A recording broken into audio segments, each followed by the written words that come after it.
Olá, sejam todos muito bem-vindos, muito bem-vindas. Eu sou Cláudia Kozer, CEO da plataforma Nobis e host deste canal. Hoje nós vamos conversar sobre como implantar estratégias e práticas relacionadas à diversidade e inclusão. No episódio passado, nós comentamos sobre o DEA, diversidade, inclusão, equidade e acesso, e hoje nós conversaremos sobre práticas, sobre como começamos a implantar inclusão e diversidade nas nossas empresas. É um tema muito interessante, visto que muito se fala e pouco tem se avançado nesse sentido.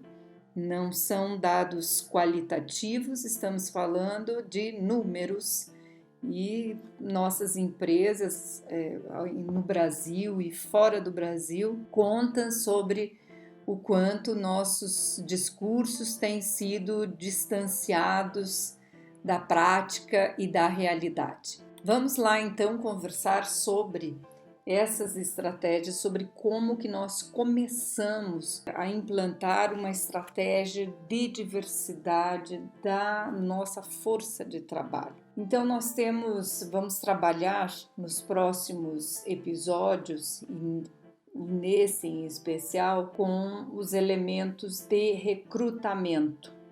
Que a diversidade ela começa pela estratégia de recrutamento e seleção das pessoas. No segundo momento, temos o quê? O cultivo de uma cultura que encoraje a inclusão e a diversidade e que retenha novos talentos e talentos que sejam diversos. E no terceiro ponto, nós temos aí a sustentabilidade dessas práticas que se dá a partir do desenvolvimento de estruturas e estratégias capazes de manter lideranças e diversidade ao mesmo tempo, de maneira a gerar resultados e agregar valor para os negócios. Então, nós vamos conversar hoje sobre as estratégias de recrutamento para a diversidade, para que se tenha a diversidade na força de trabalho. Então, a regra do jogo é que nós precisamos recrutar um grupo diversificado e qualificado de candidatos em potencial e com alto desempenho, mas precisa vir de todos os segmentos da sociedade, que hajam níveis de representatividade capazes de corresponder àquela sociedade em que a empresa está inserida, né? Bom, um plano para essa área precisa delinear as ações que serão tomadas para alcançar essas prioridades que as empresas começam a traçar. E onde que as empresas começam a traçar as prioridades de inclusão? É no campo da estratégia, é no nível estratégico. Então é super necessário que se tenha um plano estratégico de diversidade e inclusão na empresa. É preciso que se identifiquem quais são as pessoas e as áreas responsáveis a cada um dos fluxos da inclusão e da diversidade. A execução desse plano estratégico em torno desse capital humano que as empresas começam a delinear já antes de contratar, precisam ser cada vez mais, precisam ser progressivos, precisam ser cada vez mais intensificados, no sentido de dar cada vez mais força para essas ações e para esses planos, tá certo? Então, é importante nesse primeiro nesse primeiro momento, que esse planejamento estratégico tenha de inclusão e diversidade, que ele tenha muito claro aonde que se quer chegar, quais são as prioridades, quais são os públicos a serem priorizados nesses fluxos de recrutamento e seleção, tá? Então é muito importante que se estabeleçam já percentuais no curto, médio e longo prazo. Depois nós temos que pensar ao estabelecer essa direção estratégica, em alinhar isso tudo com o desempenho do que já foi feito, que é importante que se tenha essa análise do antes e depois, para que se identifiquem resultados atingidos pela empresa com relação às potencialidades humanas instaladas até então, e para que se tenha a possibilidade de avaliar os resultados pós-estratégias de inclusão e diversidade. Ao fazer isso também é preciso que se realizem análises muito apuradas sobre as barreiras existentes a essas estratégias, né? As barreiras para os fluxos de diversidade e inclusão. Bom, no segundo momento, né, no terceiro momento, diga-se de passagem, né, depois do plano da identificação das barreiras, é hora de se desenvolver então um plano de ação de competências. Quais são as competências que a empresa, que a organização precisará nos próximos períodos, no curto, médio e longo prazo. Todos nós sabemos que algumas capacidades humanas são necessárias, por exemplo, para fases de transição, outras competências são mais fundamentais para fases de inovação, e outras competências também são fundamentais para efeito de manutenção de condições que dão sustentação para um negócio. Então, essas definições de competências, elas apoiam os gestores, os recrutadores, os executivos, as pessoas envolvidas nisso, no sentido de trazer um nível de um campo neutro na hora de se decidir sobre a diversidade e inclusão e sobre os públicos, e também identificar quais são os gaps de cada público, no sentido de cumprir com essas capacidades que a empresa deseja contratar. E há que se pensar neste momento também no quanto a empresa deverá investir nas pessoas para que elas cheguem nos níveis, atinjam os níveis desejáveis. Isso vale para quaisquer tipos de entrada nos negócios. Essa é uma missão muito crítica, mas ela dá condição para que todos e todas consigam ter um acesso, ter oportunidades cada vez mais equilibradas. Então, o próximo passo é a implementação dessa jornada aí de diversidade e inclusão. Feita essa análise comparativa entre o estado atual de coisas, né? O estado atual da empresa, os resultados que ela atingiu, os níveis de inclusão e de diversidade no negócio, as competências que são necessárias. Passa-se aí então a trabalhar com o fluxo de recrutamento e seleção. E aí, Quando a gente fala de recrutamento e seleção, a gente está falando de contratação, de retenção das pessoas, de políticas de desenvolvimento e promoção. E todos esses fluxos aí passam por controles internos, tá? E precisam de verificações de imparcialidade. Ou seja, as pessoas podem até começar no mesmo ponto de partida, mas os tipos de desafios com os quais elas se deparam internamente fazem com que esta jornada seja imparcial e que sempre os mesmos públicos cheguem na frente, disparem em comparação com outros grupos sistematicamente, historicamente deixados para trás. Então, é muito importante que se observe todos os critérios também de imparcialidade na verificação dessas contratações e também no desenrolar dessa atividade humana enquanto no local de trabalho.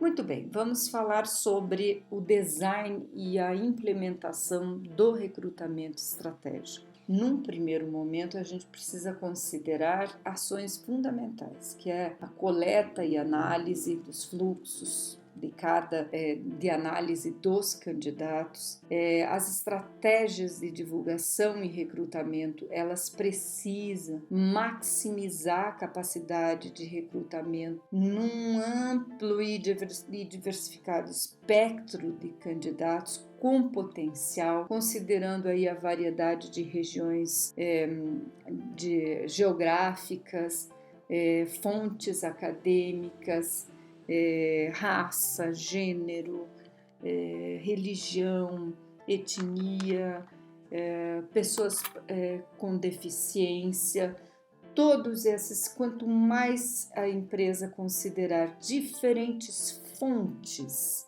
de talentos, maiores serão as chances de se ter diversidade também entre os candidatos. Eu quero reforçar aqui a importância que algumas organizações, institutos, startups, enfim, grupos de classe que fazem um papel assim interessantíssimo e super necessário na hora de identificar públicos sistematicamente excluídos do fluxo do trabalho e que são especializados em reconhecer os desafios desses públicos e também de auxiliar as empresas a identificar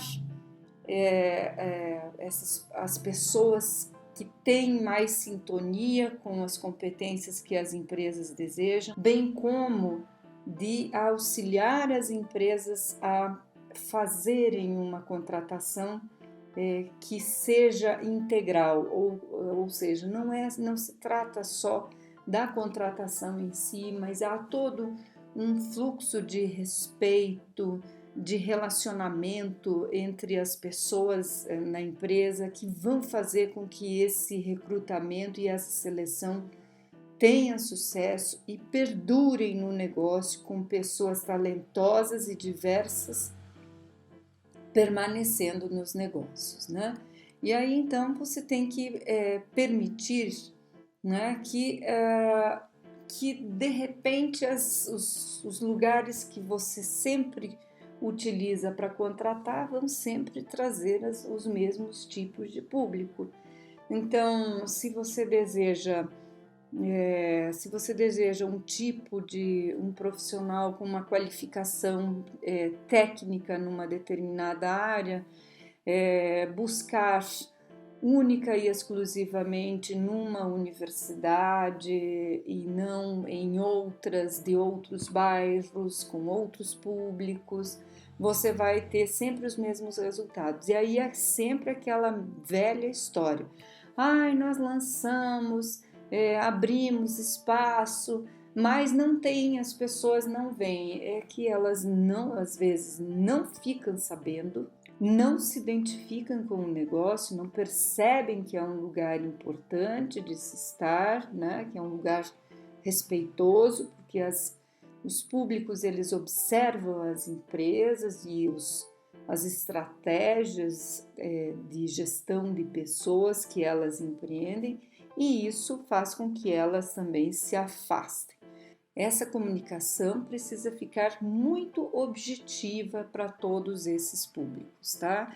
Então, essas parcerias estratégicas precisam acontecer com N lugares o mais diversos possíveis. Um outro ponto muito importante a ser tratado aqui é o envolvimento dos gerentes e supervisores nas atividades de recrutamento também. Então, vamos imaginar aí um gestor fazendo uma fala num determinado espaço, numa escola, numa universidade, numa associação. Ele pode ser um porta-voz importante para atrair potenciais com um elevado nível de diversidade. Então, é muito importante que se analise os dados, os fluxos desses candidatos para verificar se esses esforços todos do recrutamento e seleção estão alcançando efetivamente todos os segmentos da sociedade. É preciso medir o percentual de candidatos qualificados de várias áreas, né, de várias expertises ao longo do tempo, para se identificar se esses esforços estão gerando os resultados importantes, tá? E também o nível, a quantidade de gerentes, de lideranças que estão envolvidas no recrutamento e seleção desses candidatos. Muito importante também medir a conversão de contratos temporários para contratos permanentes entre esses públicos, porque isso vai dizer muito sobre o quanto a sua empresa está realmente interessada em fazer a gestão da diversidade e inclusão. A gente sabe também que os recrutadores precisam ter uma competência cultural, e eu vou chamar aqui de competência intercultural. A interculturabilidade do recrutador é para lá de necessária para que esses grupos, até então subrepresentados, consigam se identificar, consigam se conectar com a empresa, com as vagas anunciadas, com os propósitos organizacionais, né? Que ela seja capaz de atrair esses novos talentos, tá? Criar uma equipe de recrutamento diversificada e integrada também. Não dá para a gente falar de equipes de recrutamento para diversidade e inclusão com um rosto só, principalmente quando ele já é sistematicamente privilegiado. A gente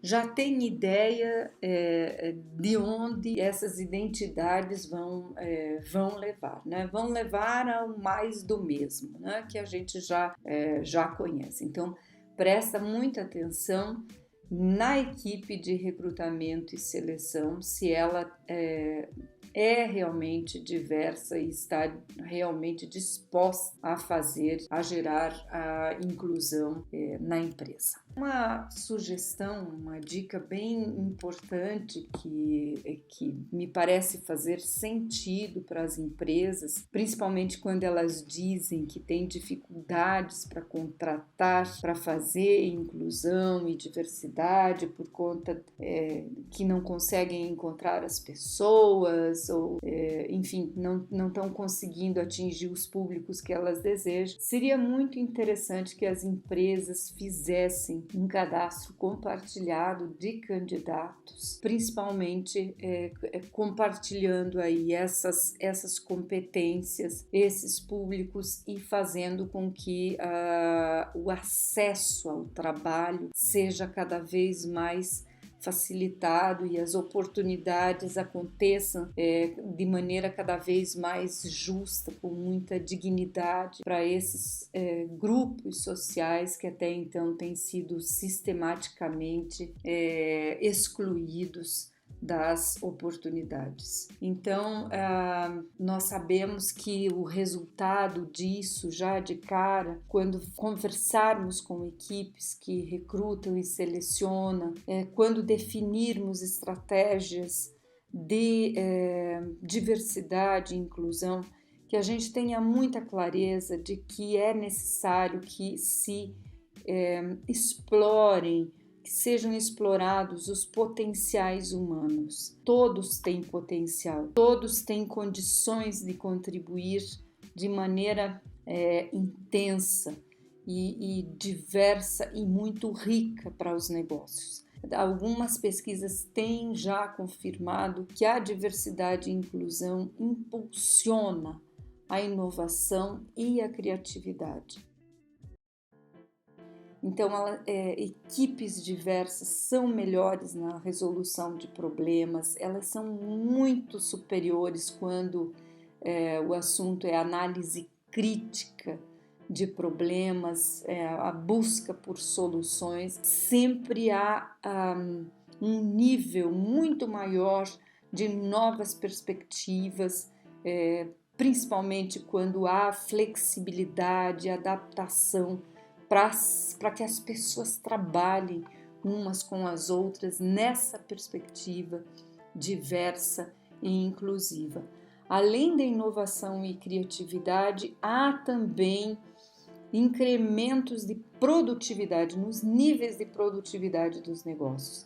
Então, uma cultura que respeita e valoriza os colaboradores, as pessoas e as suas contribuições, respeitando as suas diferenças. As empresas que oferecem oportunidades, elas aumentam os níveis de comprometimento individual, aumentam a motivação da equipe e a confiança. Todos nós sabemos que o alto nível de engajamento dos funcionários sempre se traduz em aumento de produtividade e retenção dos talentos, especialmente em mercados altamente competitivos. Então é estratégico ser diverso e inclusivo.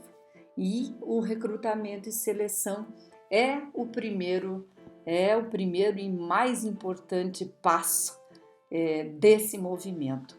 Claro que os discursos, as falas são super importantes, mas se não forem seguidas de um planejamento de diversidade e inovação, seguidos de controle de indicadores, de números sobre isso, e uma estratégia de recrutamento e seleção que consiga garantir isso, a gente não vai passar da conversa afiada, não é mesmo?